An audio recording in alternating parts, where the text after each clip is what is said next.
kids are getting pretty wild in there, man. Is that safe? Yeah, they're fine. I've got their keys.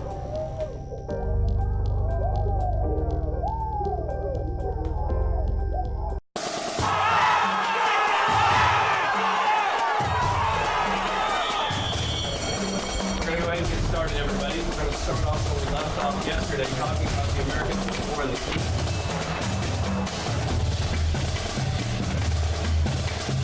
Hey, have a beer, man. You deserve it. It's not worth it. Underage drinking risks everything you're working for.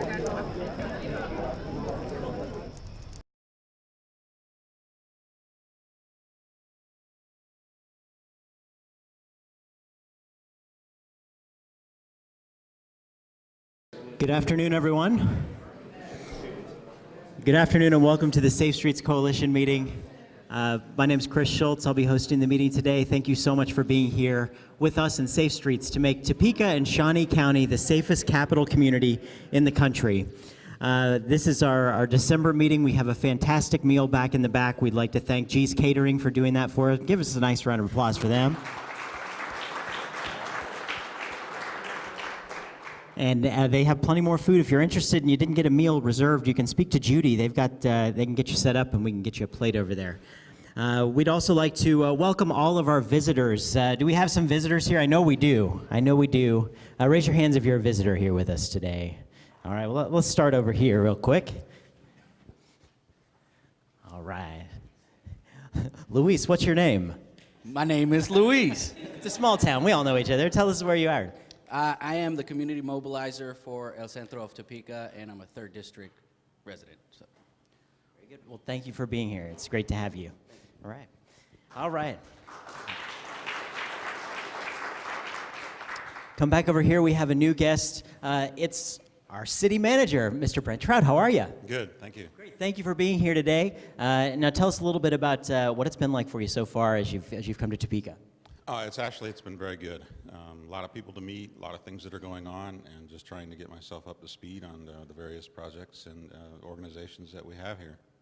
Excellent. Well, we're certainly glad to have you here with us today. Thank you so much for being here. That's our city manager, Brent Trout. I have to check in with this guy. This is U.S. Marshal Ron Miller here with us today. How you doing? I'm good. Merry Christmas, everybody. Happy to be here as a visitor. Always welcome. Any more visitors here today with us? All right, now if you're interested in becoming members, please sign up with Judy again. She'll get you all taken care of here today. We do have a new member, Bill Persinger from Vallejo Behavioral Health Care is a new member, so give him a nice round of applause there, right there in the back. All right, and now for the word of the month, please welcome Miss Cindy Patton. Come up here to the front, and she loves applause as well. She's really...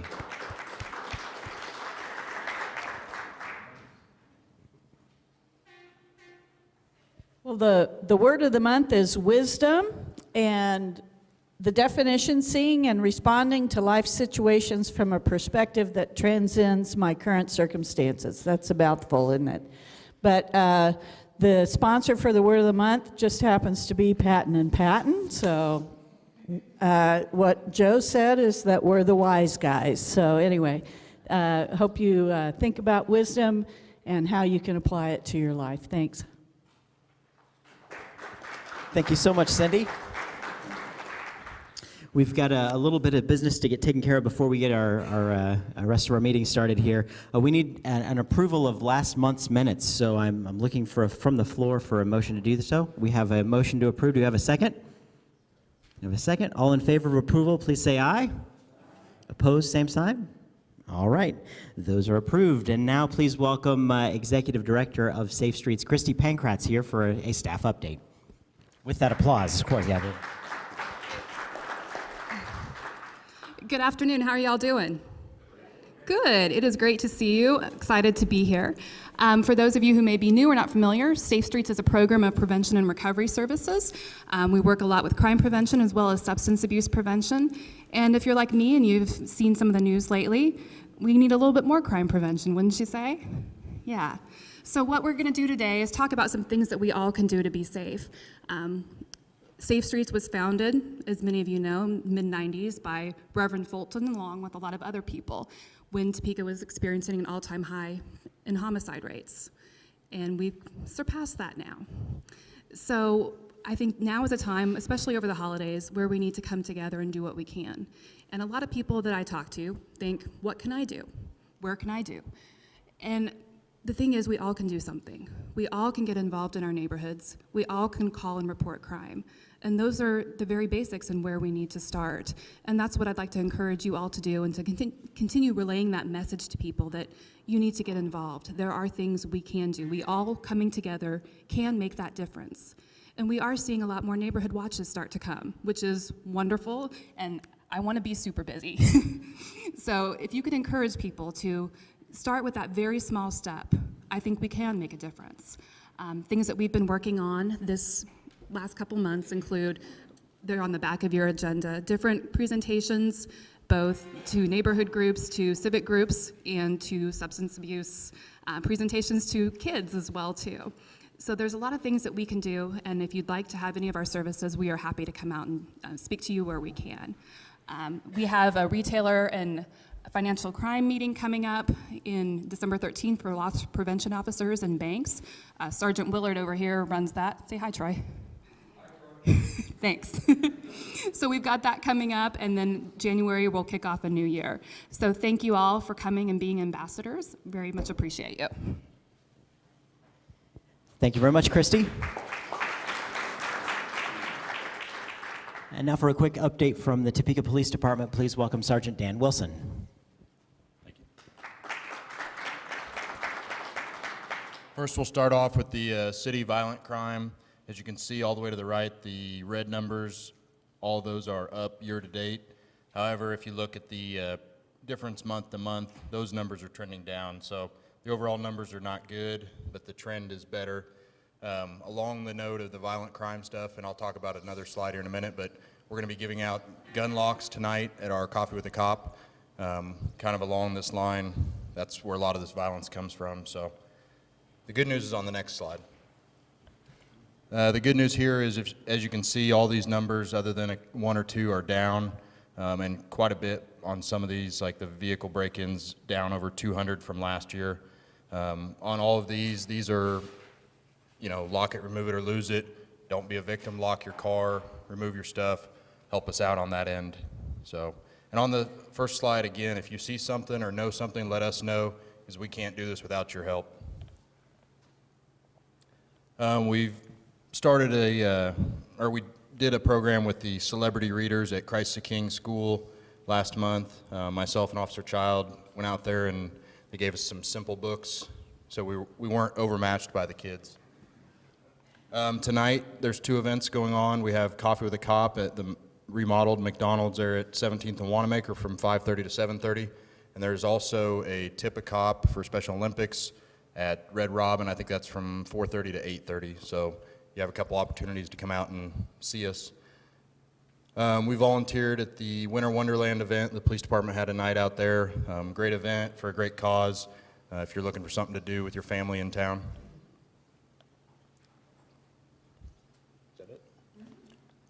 Thank you. Thank you, Sergeant Wilson. All right, now I would like to make an apology. If any of you happen to be flipping through your television stations, you get to Channel 4, and you saw my face scaring you, I apologize for that. But I would like to thank our friends from City 4 for putting this meeting on City 4 so that folks can be finding that on a regular basis. So give our friends from City 4, Ronaldo here, a nice round of applause. All right, and now just a very informal getting to know some of the folks here within the coalition who are working to make Topeka and Shawnee County the safest capital community in the country. We've got some of those friends here to give some special presentations while you have your dinner today. So we're going to start that off with a little presentation on the Lock It, Remove It, or Lose It program with Nikki Roberts. Give her a nice round of applause.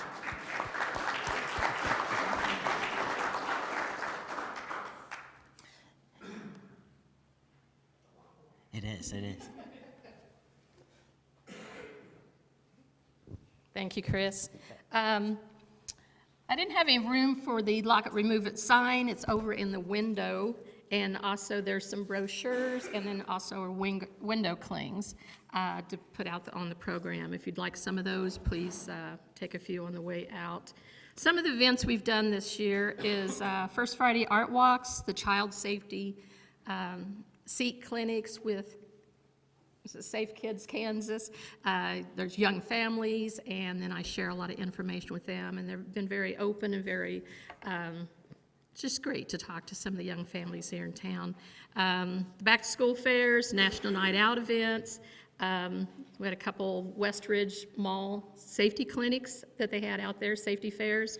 And then I've done a lot of one-on-one meeting with local business partners in town, Noto, Brookwood, a lot of the area, home-owned, family-owned businesses, you know, sharing the program and talking to them. So I wanted to share that. We have on your tables the holiday safety tips, both sides. Basically, the program is, you know, lock your car, remove your property, park in a well-lit area. We had a video recently Darren Scott did on the number of people that are storing guns in their cars. Cars getting broke into, that gives another weapon out there to somebody that probably shouldn't have it on the street. We have to remember that also. I have a little personal story, something that happened to me on Black Friday. I am probably the most cautious person, or one of the most cautious person when I'm going out. This was on Black Friday. Around 3 o'clock in the afternoon, I was over at Bed Bath & Beyond. I had a larger purchase, and I thought, oh, I can handle this. It's daytime. So I walked out of the store with it, and there was a box in the cart. And I noticed there was a guy sitting in the truck, and it was the end vehicle. And Bed Bath & Beyond is pretty open. To me, it is very open. It's right on Wanamaker. You know, a lot of people were out. And as I'm walking towards my car with my cart in this larger box, there is a male coming over, you know, a black male walking towards my area, and I'm watching him the whole time. And he's walking over by the oil change place. I don't know if Jiffy Lube or one of those. And so I'm watching him, and he walks around, and then he cuts through. I'm watching him the whole time as I'm putting my purchase away. And he walks between the end truck and my vehicle, which is in my space. Very casually dressed. It's 70-some degrees that day. He has a stocking cap in his hand. And to me, most people, they just have a stocking cap in their hand, they're gonna bunch it up in their hand and hold on to it. Well, he had it kind of level with his hand, and gave me the reason to think, you know, there's something inside that. So I'm watching the whole time, but he cuts through this end truck and my vehicle. And he's kind of watching me, and I'm kind of watching him, and I can't remember if he said anything, but I'm watching the whole time. But there was a guy sitting in the end truck. As I got around the truck, and I asked the guy, I said, did you see that guy? And he goes, yeah. And he said, he's probably up to no good. And by the time I had said this short sentence to the guy in the truck and turned, the guy that came between my vehicle and the next truck, he was nowhere in sight. I have no idea where he went. But I honestly feel I was probably close to being a victim that day. Either my purse or my vehicle or whatever. But it just freaks me out, and I think people need to share this. You know, I don't know if it's because I'm female or whatever, but, you know, share it with your friends and family. If you need assistance, if you have larger purchase, ask for assistance from the store. You know, there's always somebody there that will help you out. And I thought, you know, it's mid-afternoon, I'll be okay. But I feel like I was close. And so with this 2 weeks later, and I'm still kind of freaked. So just want to pass that little tip around. It can happen to anybody, and they are out there. If you see something, say something. You know, police officers can't do it by themselves. They're not everywhere. This is a great program. I'm very proud to be part of it. Sharing information, even if I'm out and about shopping myself. If I see something, you know, I'll bring it to that shopper's attention or something like, you know, you're over here, your purse is over here, it's unattended, it's unzipped. You know, just pass on those little safety tips and watch out for each other. And happy holiday. Thanks. Thank you, Nikki. All right, so lock it, remove it, or lose it. And then to talk a little bit about personal safety, we're going to bring Sergeant Dan Wilson back up here from the Topeka Police Department. Thank you.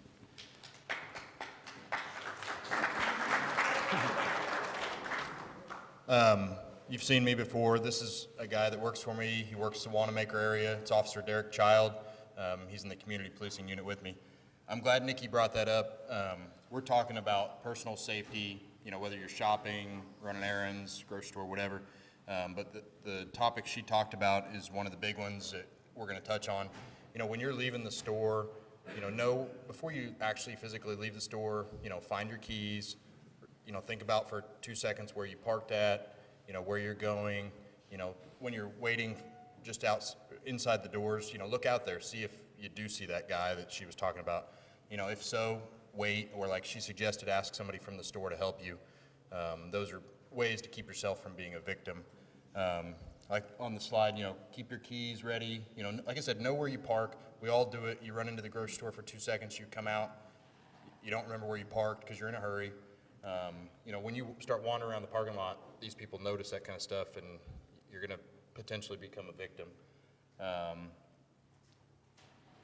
Before you leave the store, like I said, know where your car's at. Same thing with when you're parking. You know where you're going. I mean, you know, again, wandering around the parking lot, these people are looking for that kind of victim. And again, to go back on Nikki's story, being aware of your surroundings, that starts with you walk into your car, you see somebody, make eye contact with them. Let them know you see them. If you're within talking distance, say hi, how you doing? Just acknowledge that they know you know they're there.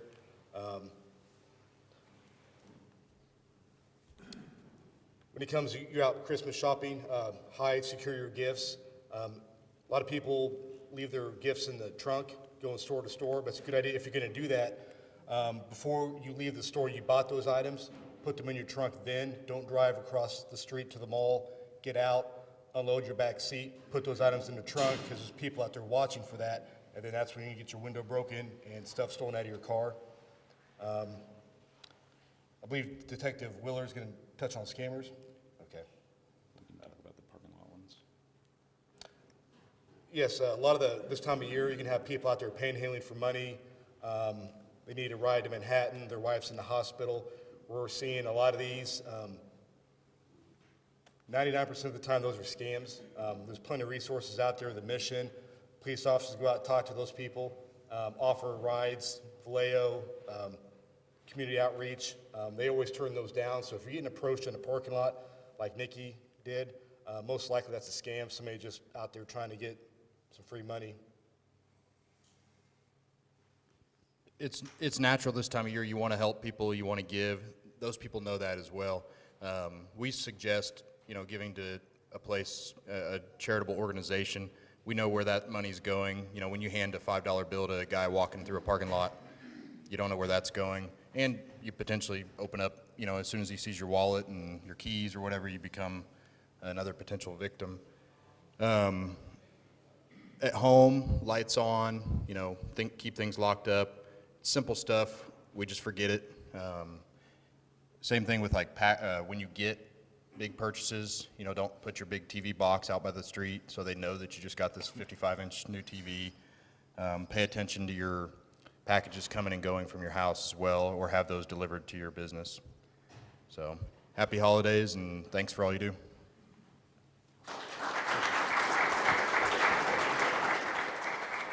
Thank you very much. And then from the Shawnee County Sheriff's Office, please welcome Deputy Wright.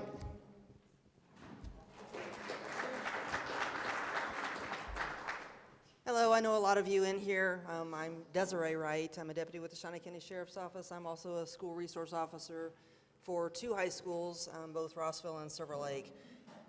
So I am going to be talking about package thefts, and I am a victim.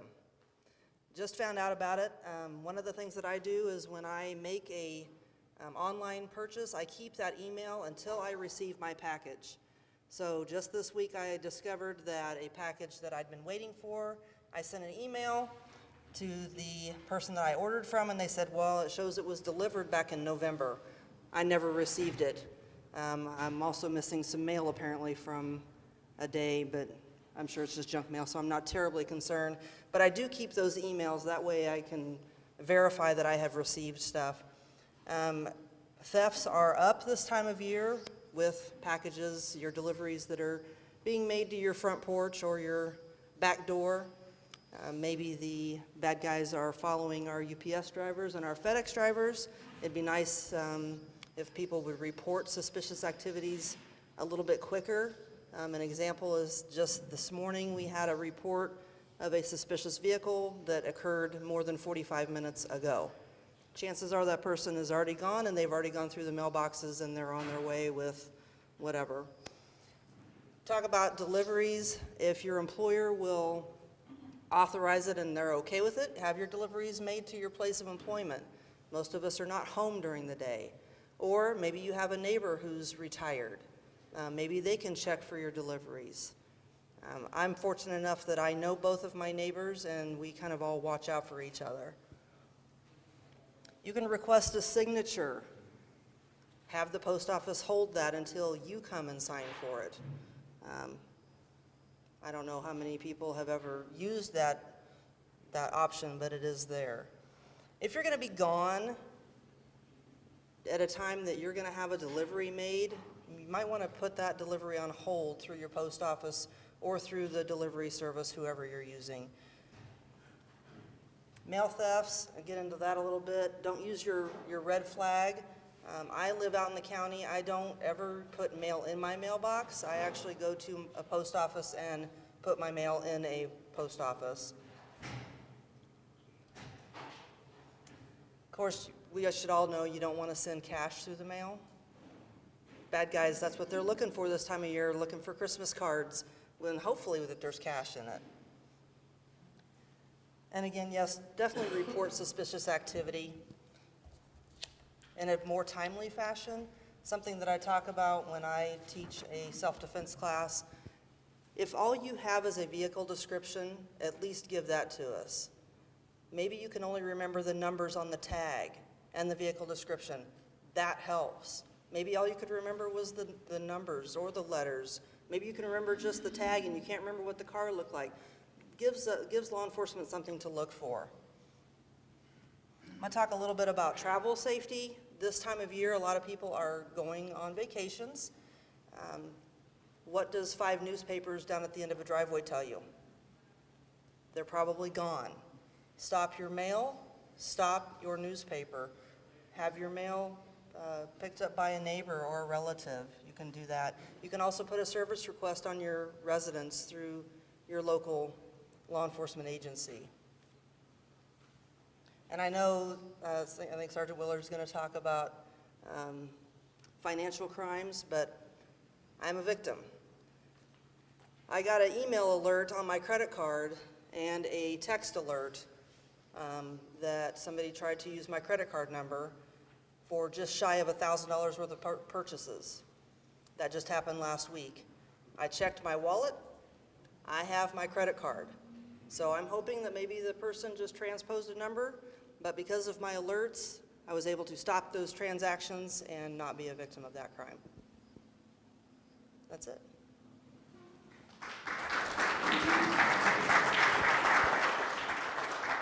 Thanks, Deputy Wright. And now to continue on speaking about financial crimes, please welcome Sergeant Willard.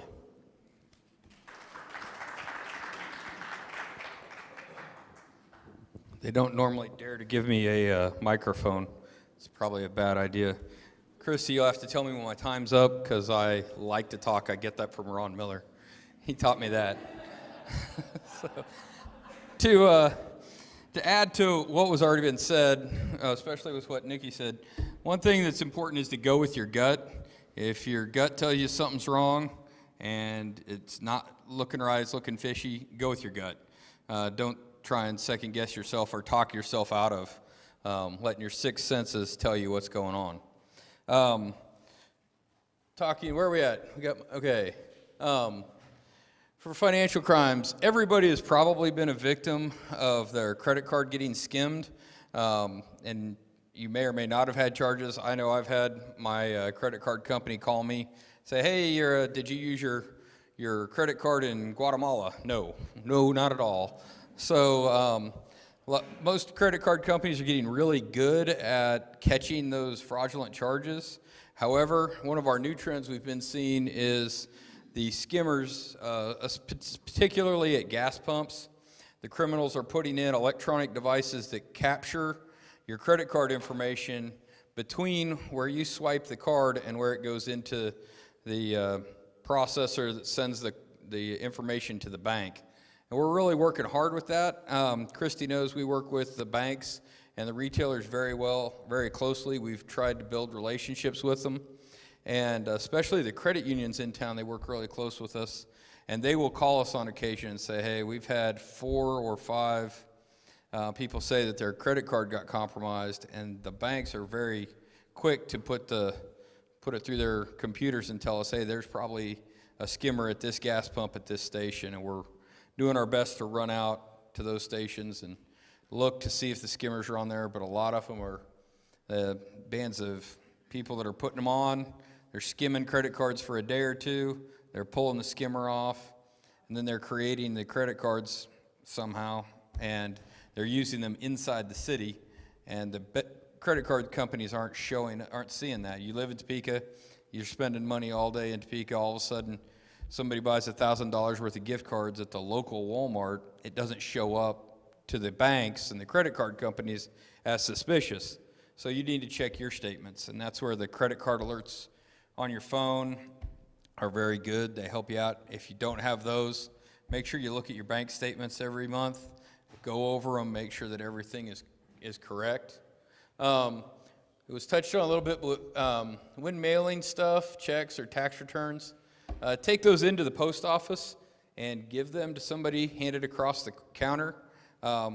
We have had a few instances and where they are starting to actually fish mail out of the blue boxes. We used to tell you the blue boxes were safe. Well, we're finding that's not necessarily the truth. Some of the blue boxes have been targeted.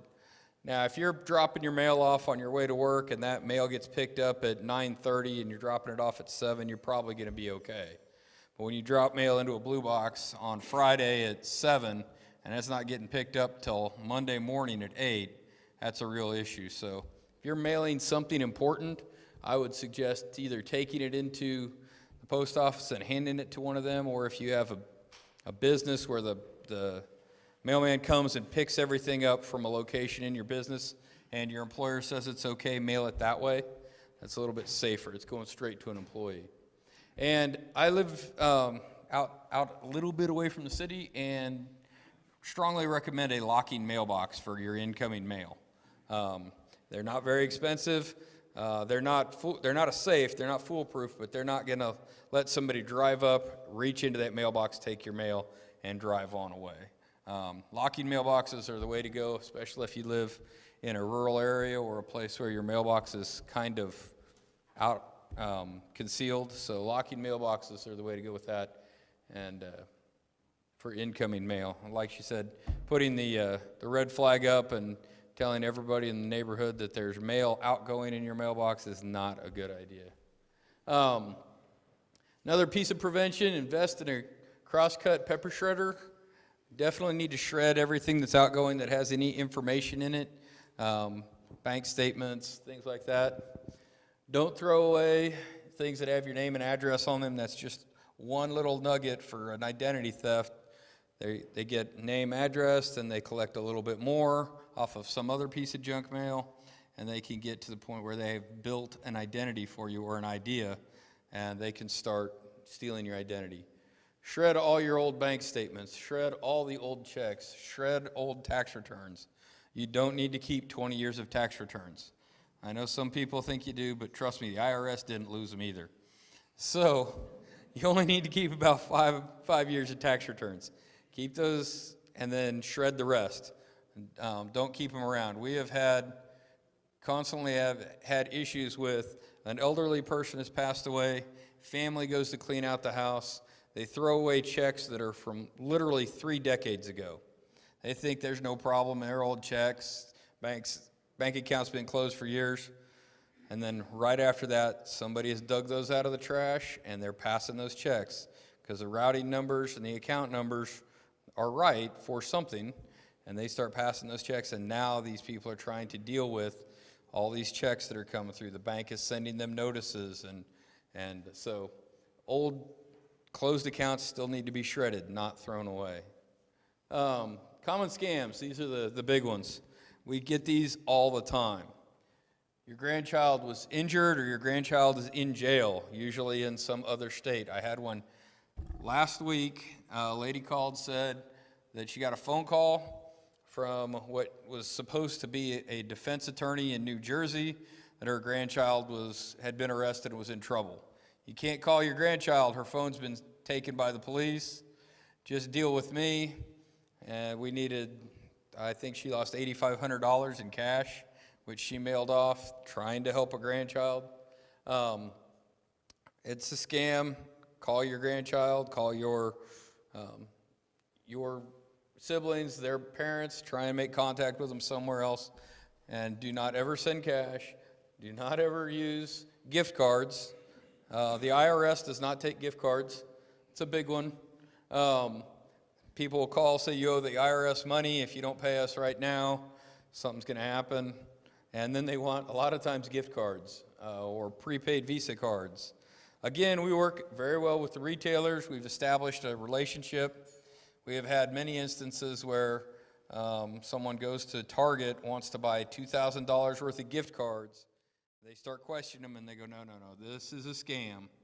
But we need to get the word out to everybody that, And so luckily, again, our relationship with them has helped pay dividends there.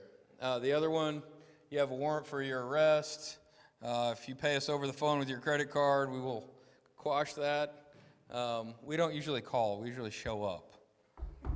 Hi, guess what? So, another scam. Your computer has a virus. We get that every once in a while.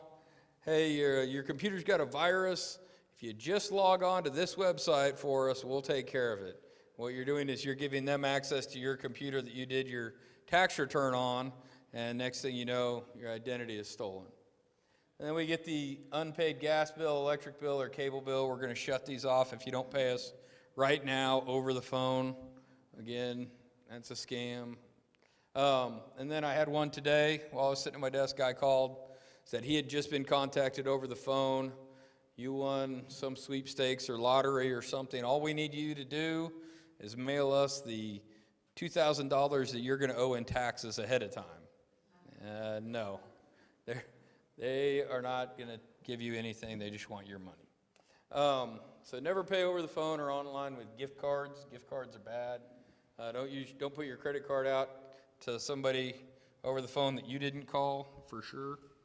Another quick tip, we talked about charitable organizations a little bit ago. If you decide to put money in the red kettles with Salvation Army bell ringers, great, but put the money in the kettle. Do not hand the money to the person ringing the bell. Some of those people are great people volunteering their time. Some of those people are court-ordered. They have to do some, missing the word now. That's the word, community service. I saw one the other day. I was certain this guy was serving his community service, guaranteed. Because when I went into the store, he was over in the corner on his phone. And when I came out of the store, he was in the corner on his phone, and he wasn't ringing the bell. He didn't care. But be careful about your charitable organizations. Again, some of those people are volunteering, and they're there to do the right thing, but some of them aren't. So if you're going to do money, do the red kettle, put it in the kettle. We've had a couple of those stolen, too, where the bell ringer just disappeared. So that's it. Any questions, comments, concerns? Skimmer Scanner app, or okay. I'll go into the skimmers for the particularly the gas pumps. It has happened with some ATM machines, things like that. Anything that you're putting your credit card in. Mainly, they're doing the gas pumps because what happens is when you scan your card into the gas pump, electronically it puts that into the computer at the pump, which then sends a signal out through satellite to the banks. The banks approve your credit card and the amount of purchase. What they're doing is they're getting inside that machine and they're putting a machine that captures that signal as it goes through. They're not interrupting it. They're just putting it in there to where they're siphoning off your credit card information and saving it. The original ones were done with like a thumb drive, and they just saved that information. Then the thief would have to go back, open the machine, take the thumb drive, and then they had all the credit card information. The newest ones are done where they have a Bluetooth transmitter. So they can then pull up to the pump, they put it on the pump, and drive away. And the reason they can put it on the pump is a lot of those are a generic key to get in to change the paper, to get in to service these pumps.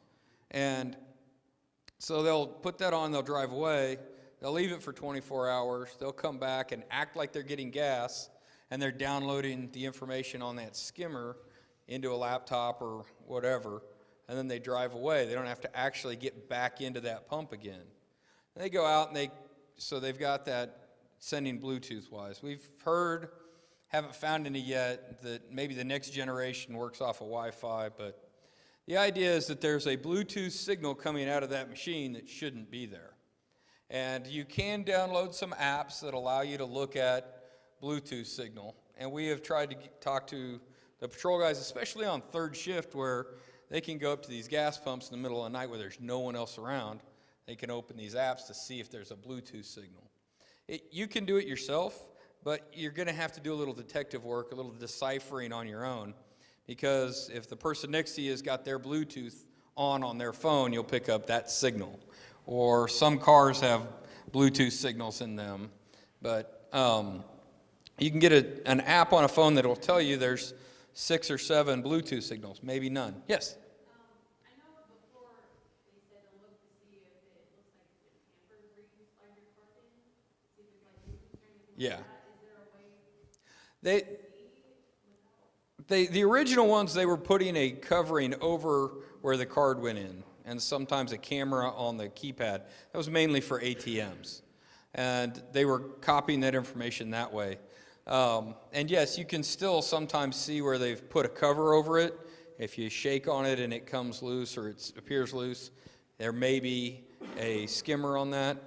The ones that are the newest generation is they're actually getting inside, like I say, gas pumps, because they're not as protected as an ATM, which is, super protected. And they're plugging it in. Now, a lot of our stations are starting to put security tape on the outside where it's got initials and a date and time, and you can see if the tape's been broken or if there's new tape on it. And that's a level of protection.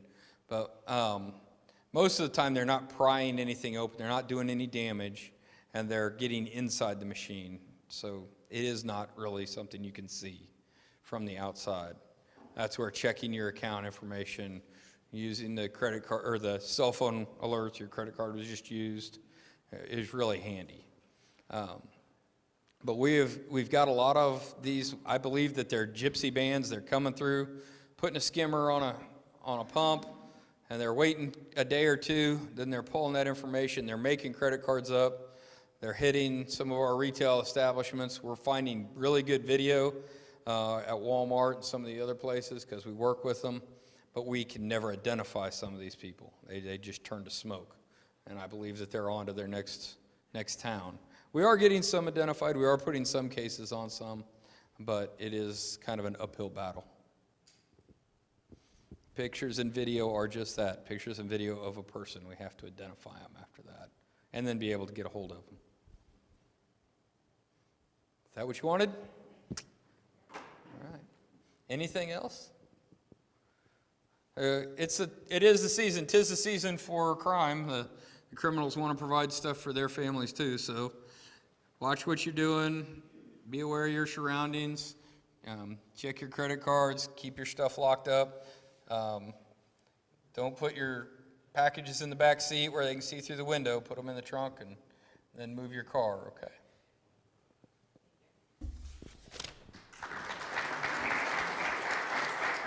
Thank you, Sergeant Willard. I got an email yesterday that said I won a lottery, so as soon as I get those winnings back, I'm going to tip you for that presentation. Thank you. All right, good deal. All right. Now for a different kind of safety, please welcome Chief Duke from our Topeka Fire Department.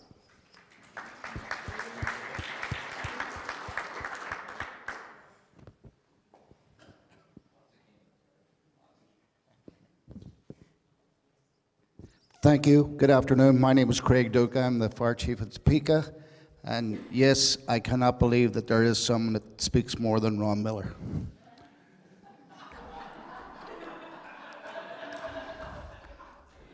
With that being said, you know, I didn't realize how long he did speak, but I did have a presentation on safety for the season, and he spoke so long. I don't have anything about Easter. Mine's about Christmas.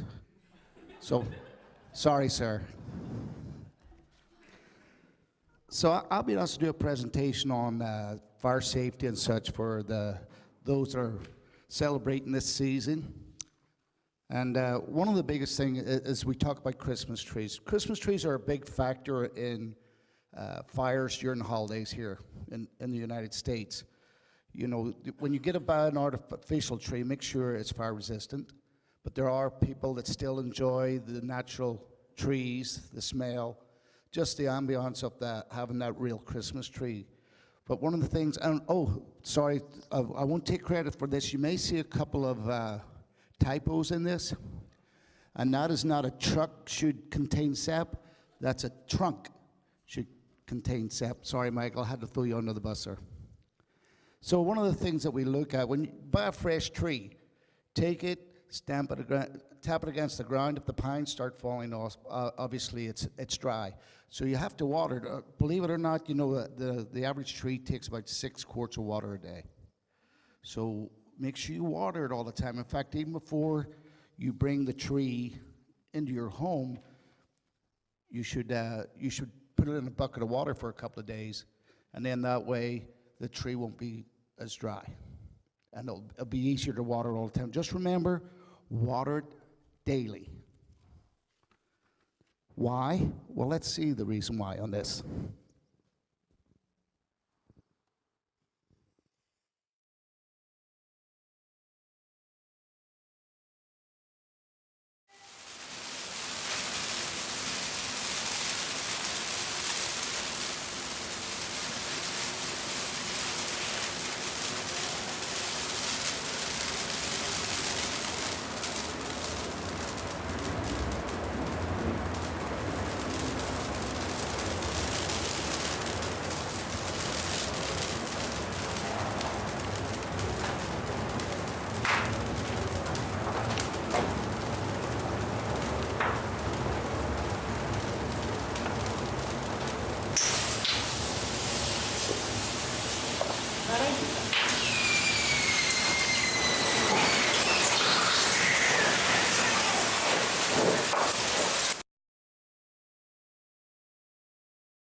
So as you can see from this type of tree fire, the sort of damage and injuries that happen, this is a tree that was watered daily. I don't think you need the sound effect on this one here.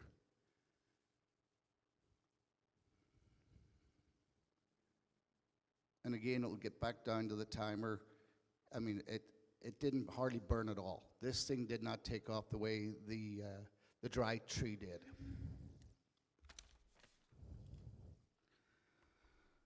So we look at the other safety factors. The lights are a big issue on Christmas trees. Obviously, with the natural Christmas tree, it's even worse.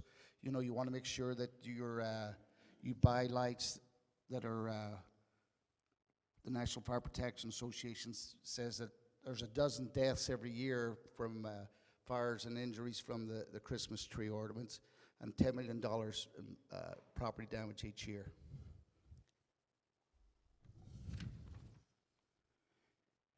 Use only lights that are tested and by safety and recognized. Check the lights each year. I do this every time I take my lights back out of the box. I coil them up rather than just dump them into the box. You know, I know a lot of us do that, but you want to have them on something, keep them rolled up so the wires aren't exposed to being bent too much and maybe fraying a little bit. Electrical cords, don't run electrical cords onto your mats and everything. You know, you run over them all the time. And if you have pets, there's a big issue with pets and obviously those extension cords.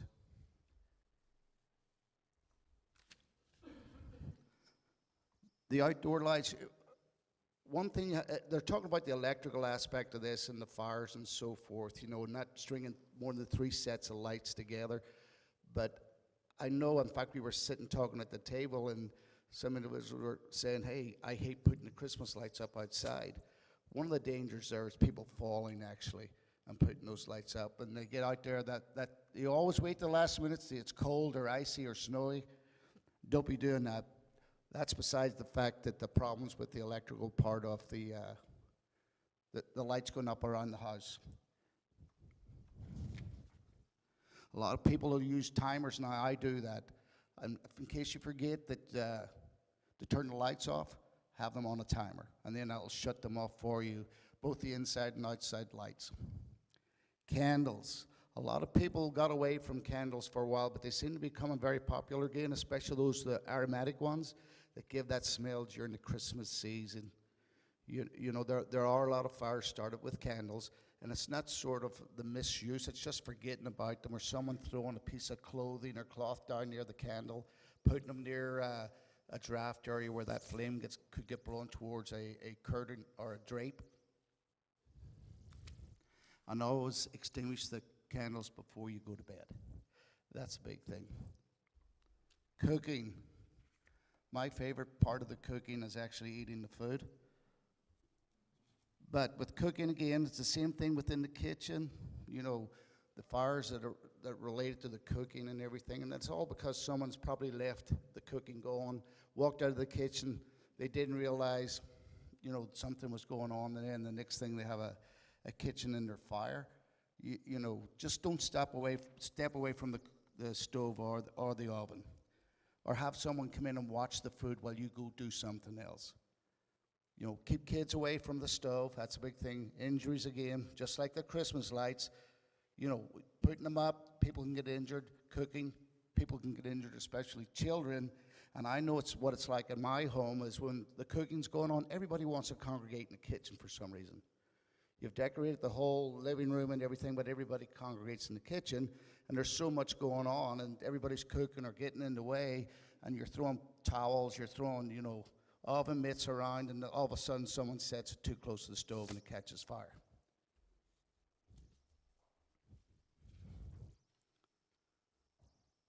So if you have a fire in your microwave, just turn it off. If you have a fire in your stove, just turn it off. And if it doesn't go out in a while, call the fire department. It's easier for us to get out there and take care of a small problem than you hold on and try to take care of it yourself, and it's growing exponentially because you waited to call. Grease fires are a big thing. Keep a lid that will fit the pan that the grease is in close by, and use an oven mitt if the grease catches fire to cover that pot with the grease in it.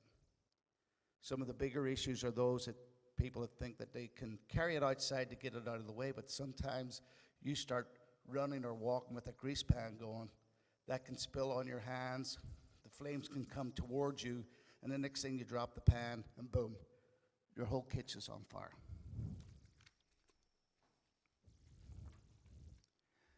Smoke detectors.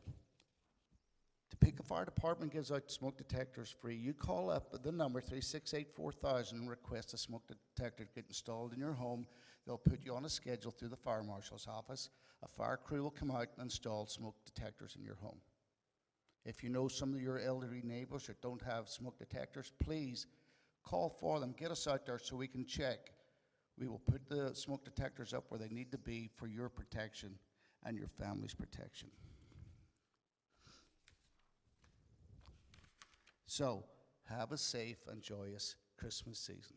Thank you.